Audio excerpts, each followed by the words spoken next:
Tout d'abord, tentative de déstabilisation déjouée du 3 janvier 2026, encore un complice qui passe aux aveux. Cette fois-ci, il s'agit du sergent-chef Salfo Yalwego, précédemment en poste à la garde républicaine. De vive voix, il explique son implication dans ce témoignage.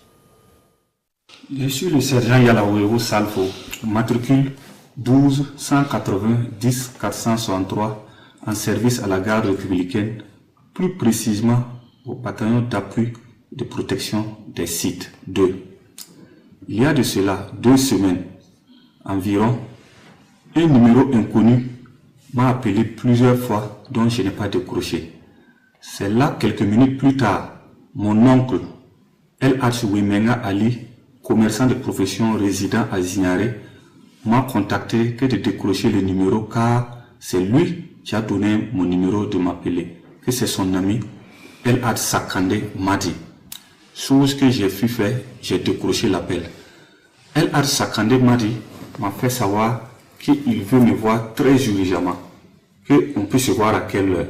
J'ai dit ok, je vais vous communiquer. Mais 3 jours plus tard, que connexion fut établie.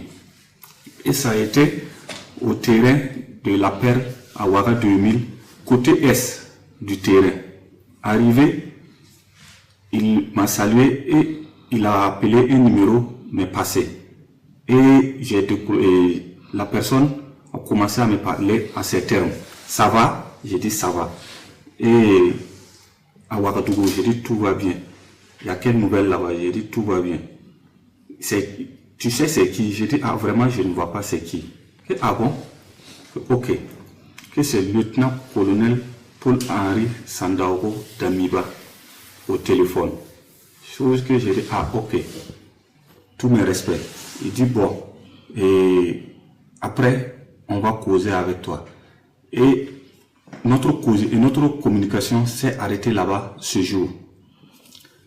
2 à 3 jours plus tard, El Sakande m'a recontacté que le lieutenant-colonel Paul-Henri Sandaogo souhaite me parler.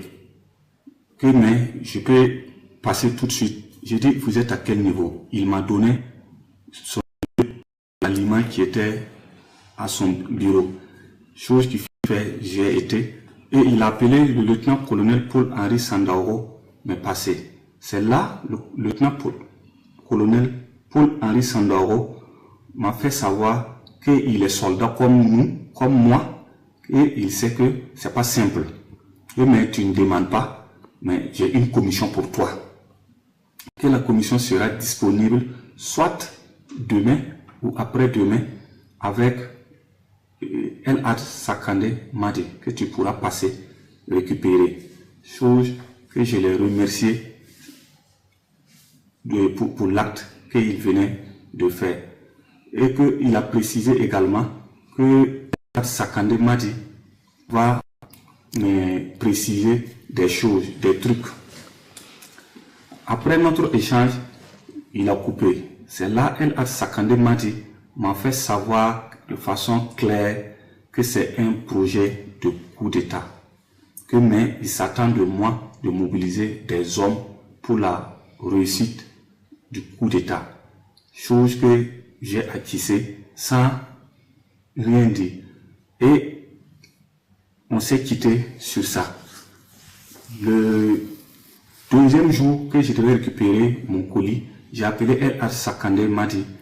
Il m'a fait savoir qu'il est en déplacement, que dès qu'il rentre. C'est là, on est resté comme ça. Et à son retour de son déplacement, c'est l'oncle Wimenga Ali, commerçant de profession résident à Zignaré, qui m'a contacté que de rentrer en contact avec El Sakande Madi, qu'il est de retour pour prendre ma commission. Je tiens à préciser que quand j'ai eu les détails clairs du rôle que je dois jouer, qui est un projet de déstabilisation, je me suis mis à travailler en me mettant en contact avec mes hommes que je fais plus confiance. Et c'est en ce moment, pendant l'absence de El Sakande Madi hors pays, J'ai travaillé. Et je tiens à préciser que j'étais chef de piquet à la gare républicaine le 31 décembre. Le 31 décembre. Soit rendez-vous a été pris entre Lagui Sakandé et moi à 20h à Parlayiri à son bureau pour récupérer un colis. En partant pour récupérer le colis, j'ai été avec mon véhicule avec 2 PKMS et des munitions, beaucoup de munitions, 4 caissettes de munitions. Une fois sur les lieux, je devrais communiquer avec le lieutenant-colonel Paul-Henri Sandaoro Damiba afin de rentrer en possession de mon colis et prendre les horaires de la rencontre. C'est quand j'attendais l'appel que j'ai été arrêté avec El Had Sakandé Madi à Parlayiri aux environs de 22 heures. Je présente mes sincères regrets à son Excellence, chef suprême des armées, président du Faso, le peuple résilient du Burkina Faso. Je présente mes sincères regrets à ma hiérarchie et à la hiérarchie militaire. Je présente également mes sincères regrets à toutes les forces composantes de notre mère patrie. Je demande clémence et je tiens également à demander pardon à toutes les unités engagées sur des théâtres d'opération jour et nuit, malgré les intempéries, malgré l'adversité, malgré que les combats sont aptes. Je demande clémence, que Dieu aide le Burkina Faso, que Dieu aide le Burkina Faso, que Dieu aide le Burkina Faso. Le Burkina Faso reste seul, unique et indivisable. Aucun mal intérieur ou extérieur ne pourra diviser notre cher pays qui est le Burkina Faso. Nous n'avons qu'un seul pays, le Burkina Faso. Et nous allons nous mettre autour de ce tissu afin que aucun mal ne puisse l'arriver.